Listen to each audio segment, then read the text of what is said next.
Bucknutters, welcome to the Bucknuts Morning 5 here on Monday, August 15th, 2016. I am Dave Biddle, very happy to be joined by our Alex Gleitman. Alex, obviously Ohio State held its media day yesterday. Let's go over a lot of the high points. Unfortunately, it started with some bad news. I asked Coach Meyer just about what position groups concern him the most depth-wise, and before he answered that, he went into, well, I have two announcements to make, that Malcolm Pridgeon's out for 3 months with a knee injury, and Darius Slade out for the season with a ruptured Achilles. Let's start with Malcolm Pridgeon. He was clearly going to battle, or was battling, Isaiah Prince for the starting right tackle job, and that sounds like a competition that was relatively close. How big of a loss is this for the Buckeyes, and what do you know about the knee injury for Malcolm Pridgeon? Yeah, well, I think starting with the injury, I mean, out of respect to Malcolm and his privacy, I put a VIP note up on the front row yesterday for those of you that are VIP members. And I guess what I could tell you about the injury is the good thing is it's not a full tear. It wasn't even described to me as a partial tear. That's kind of all I'll go into. It's multiple muscles within the knee, but they are going to require surgery on it. I'm not sure if that's because they feel it's I believe it's because they feel it's the most fullest and fastest way for him to recover. So he's going to get that within the next couple of days. Then he'll go through rehab, and he should be back on the practice field probably, full go. I would guess early November from what I'm hearing, which would probably put him back in game action around mid-November, maybe the Maryland game on November 12th. So hopefully Ohio State doesn't need him at that point in the season, and, they could redshirt him. He does have 2 years of eligibility remaining after coming from junior college. So that would be nice in the sense that, number one, Ohio State wouldn't need him, meaning their offensive line is playing very well and everyone's healthy. And number two, that, they, even though this happened, they still get Pridgeon for 2 full years. As far as a big loss for Ohio State, I think it's a big loss. I'm not sure if Pridgeon would have started. I know he was kind of pushing Isaiah Prince at right tackle, and he was Michael Jordan also at left guard. They were going to look at him there. So, he could have been a starter, but at the same time, I don't think he would have. But he would have been the sixth man on the line. If anyone went down, he would have went in. And maybe they would have had to move some pieces around depending on what position it was, but he would have been the guy to go in. And as Urban Meyer said, he's worried about the offensive line depth, and I think you have to look at the next 5 on the O-line. Brandon Bowen, a redshirt freshman, has no experience. Matt Burrell, a redshirt freshman, has no experience. Demetrius Knox is now a redshirt sophomore. He has very little experience from last year.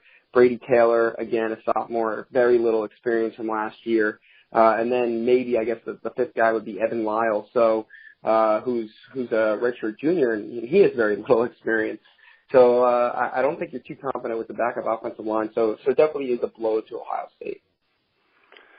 Yeah, and sticking with the offensive line, we asked Urban Meyer and Ed Warner, have Michael Jordan and Isaiah Prince locked down starting jobs yet? And they both stopped short of saying that they've locked down jobs. They said they're very close. And now with Pridgeon, you have to think Isaiah Prince has pretty much locked down that right tackle job. As you mentioned, Brandon Bowen is a guy that they like, but he's so young and still very raw. But he's now the top backup tackle as a redshirt freshman.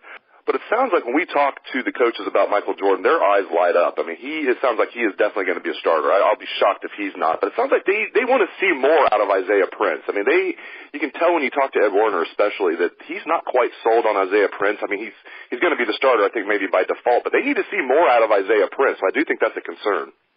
Yeah, I would agree with you, Dave. I think, Isaiah Prince, you said Brandon Bowen's young and whatever. Isaiah Prince is the same age as Brandon Bowen. He just did redshirt last year. So Isaiah Prince is a true sophomore. Very little game experience. When he went in last year, it was garbage time, and he's still learning the position, the nuances of playing at the college level. And, he had spring ball, and that's great. He gets to go up against Sam Hubbard and Jalen Holmes every day in practice, which probably doesn't make him look very good.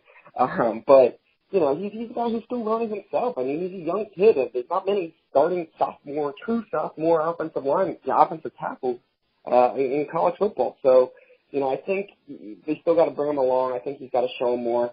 The good thing is Michael Jordan's shown a ton, as you said. Everyone I talked to says it would be a shock if he's not a starter. And I think the good thing about him, too, is when he came into Ohio State, they were thinking he might be a tackle.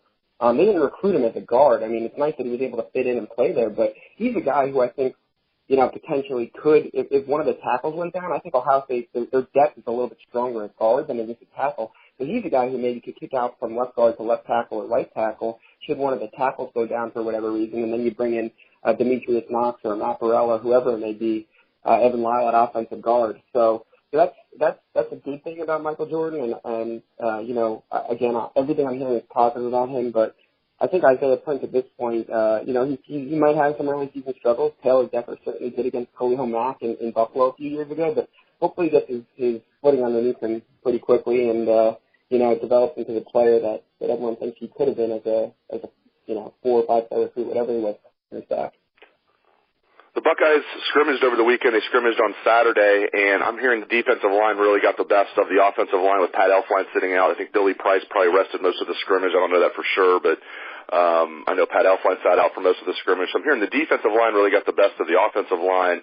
And then you're hearing Urban Meyer yesterday when asked what is the biggest concern on your team depth-wise. He got around to answering that, and he said the offensive line. I think entering camp, and maybe a lot of people thought the secondary, might have, the biggest concerns with depth. But, especially now with Pridgeon being out, it sounds like that is the biggest concern is depth on the offensive line.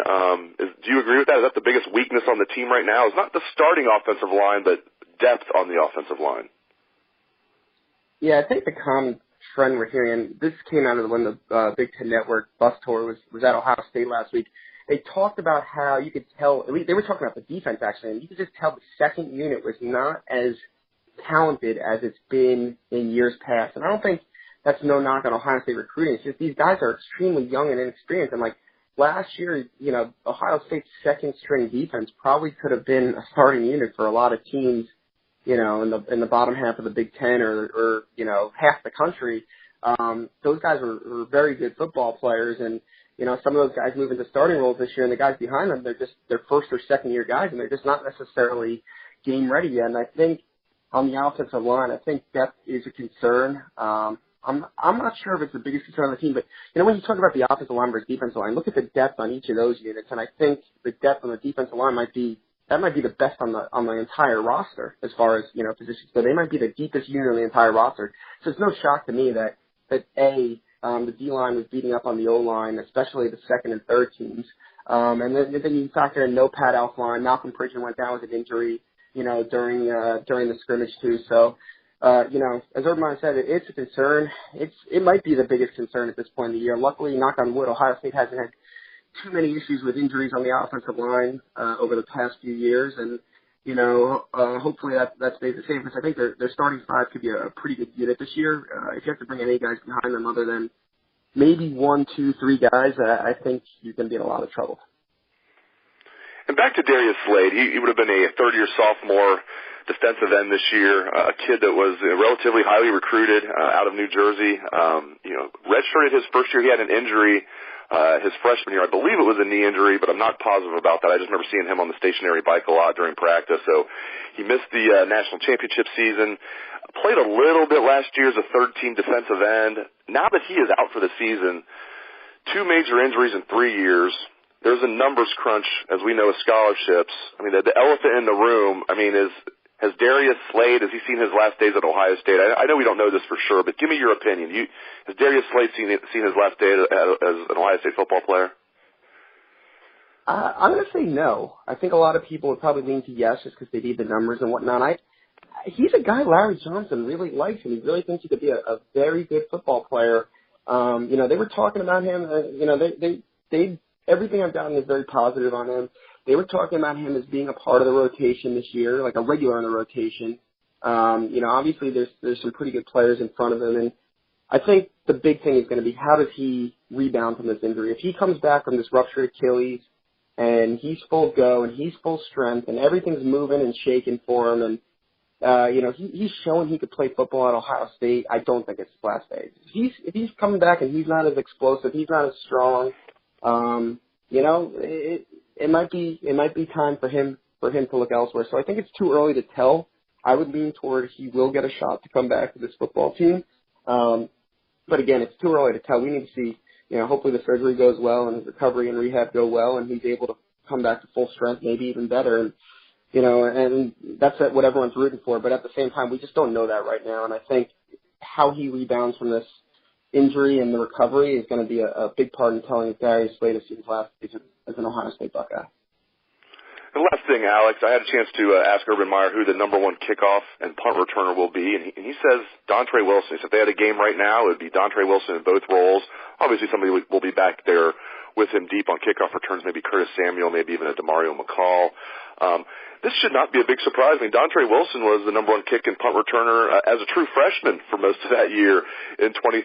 He came in with all the hype.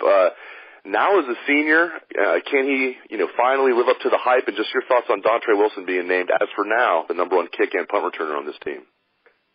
Yeah, I'm not surprised, and I know they didn't work much on punt return scrimmage from what I'm told.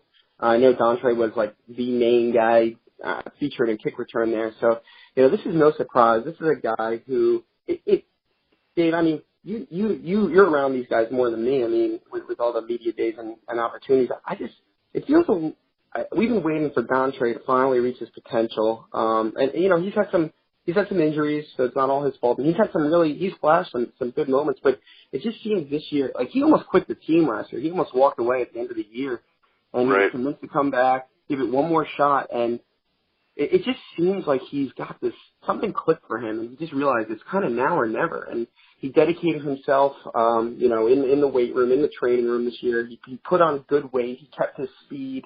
He's supposedly, from everything I've heard from good sources inside the Woody Hayes Athletic Center, he's stronger than ever before. He's fast. He's quick.